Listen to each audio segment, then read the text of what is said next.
La noche de la iguana. En el tercero derecha vivían doña Isabel y don Luis, matrimonio también mayor, de los que accedió a la vivienda en tiempos difíciles.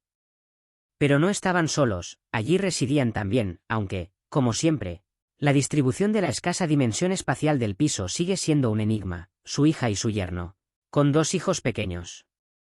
Pero que conste que no se trataba de un caso ilegal de subarrendamiento, muy al contrario. Doña Isabel y don Luis habían tenido la gentileza de alojar a su hija, yerno y nietos solo el tiempo estrictamente necesario para que éstos pudieran encontrar una vivienda digna en la que habitar. Claro que lo de tiempo estrictamente necesario se había dilatado tanto como el espacio del piso, pues la prole ya llevaba allí 6 años y no había perspectivas de cambios inmediatos. Ocurría, entre otras cosas, que don Isidoro, el yerno, era militar y cuando estaba a punto de acceder a una vivienda subvencionada por el Ministerio de Defensa, pasó prematuramente a la reserva, razón por la cual perdió el derecho a ocupar una vivienda militar. Las causas por las que don Isidoro pasó en plena lozanía, a sus 36 años, a la reserva forman parte del cúmulo de leyendas que guardan afanosamente los vecinos del edificio, sobre todo los más chismosos en alguna caja fuerte de Suiza o, más bien, en su inconsciente colectivo. De lo poco que pudimos oír, porque nosotros éramos personas poco gratas y se callaban cuando andábamos cerca, colegimos que don Isidoro había pasado a la reserva por algún tipo de incapacidad. La versión oficial, que don Isidoro se esforzaba en contarnos abiertamente a nosotros mismos, lo cual resultaba demasiado hipócrita, interesado y artificial para que pudiera ser cierto, es que se trataba de una incapacidad física transitoria, relacionada con algún prematuro proceso degenerativo de las articulaciones, reumatismo o artrosis, pero insistía en que estaba en manos de buenos médicos y que confiaba en curarse y volver pronto al servicio activo en el ejército, con lo cual podría solicitar nuevamente al Ministerio de Defensa una vivienda digna. ¿Es que acaso la nuestra no lo era? ¿O lo que no era digna era su actitud?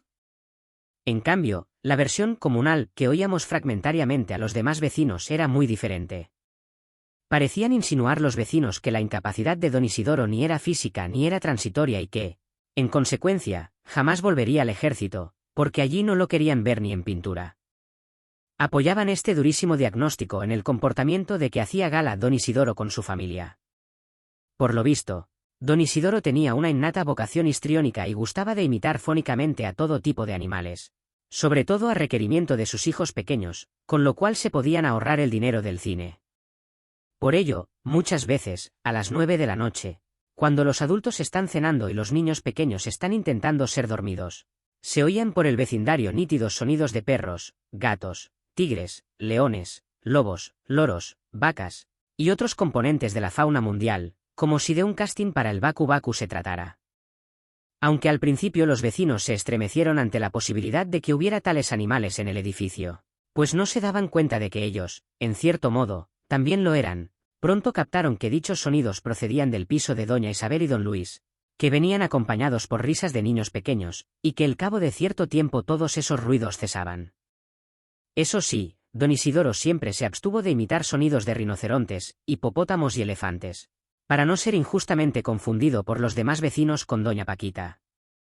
En cambio, uno de los sonidos más estremecedores y que, por lo visto, más le gustaba imitar a don Isidoro y a sus hijos oírlo era el de la iguana. De hecho, los vecinos alguna vez oyeron a lo lejos a don Isidoro decir, orgulloso, que también sabía hacer la iguana.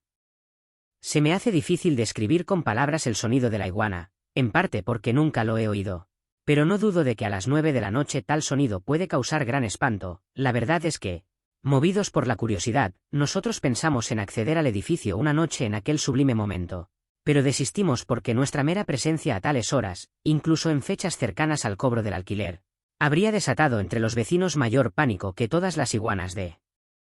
Centroamérica.